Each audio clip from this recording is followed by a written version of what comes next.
Alright, this is Worksheet Practice for Math 8, Chapter 1, Lesson 6 on Scientific Notation.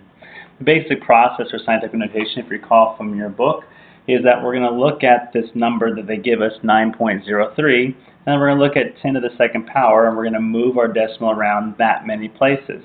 So if I was to write 9.03 to start with, it tells me I need to make two basic hops from where I am to the right. So 1, 2 to move my decimal to this point here.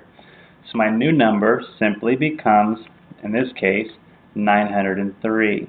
903. When I do the next one here, I have 4115, and I'm starting at this point, right here where my decimal is initially at, and I'm going to move 5 places. So I'm going to go 1, 2, 3, 4, 5, and put a decimal here. If the decimal is here, then in these little loops I'm going to add some zeros to hold the space. So my new number happens to be 411500.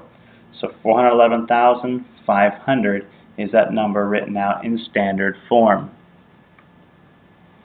Looking on the next row, this has 10 to the negative 2. So, negative second. So if I write 5, 1 here, this means I'm going to hop 2 places to the left to move my decimal to this place and put a placeholder 0 there. So end up with 0.051 when I move 2 places to the left from where I started. Same is true on number 7, where I have 3, 8, 5 are my initial numbers. I'm going to move 4 places to the left from where I started. So that's 1, 2, 3, 4. Put a decimal point and put zeros in my little loop spots there. So my new number is 0.000385.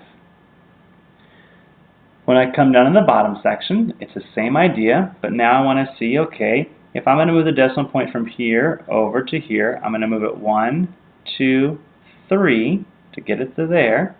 So I'm going to rewrite this as 4.4 times 10 to the how many hops did I do? 3 hops.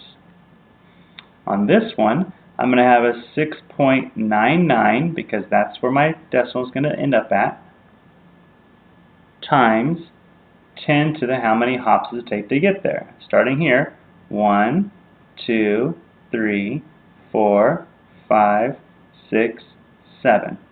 So 10 to the 7th. And number 13, we're going to end up with 8.4 times 10. Now, that's where we're going to end up at, but I'm going to have a negative value because it's decimal, so I'm going to go 1, 2 to get there. So we'll say 10 to the negative second. And our last one, I have 515, so I want to have a 5.15 times 10 to the negative something or other.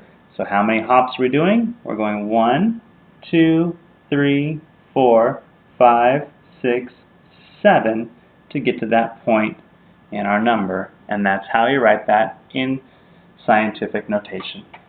Hope that helps you with your lesson today. Thanks.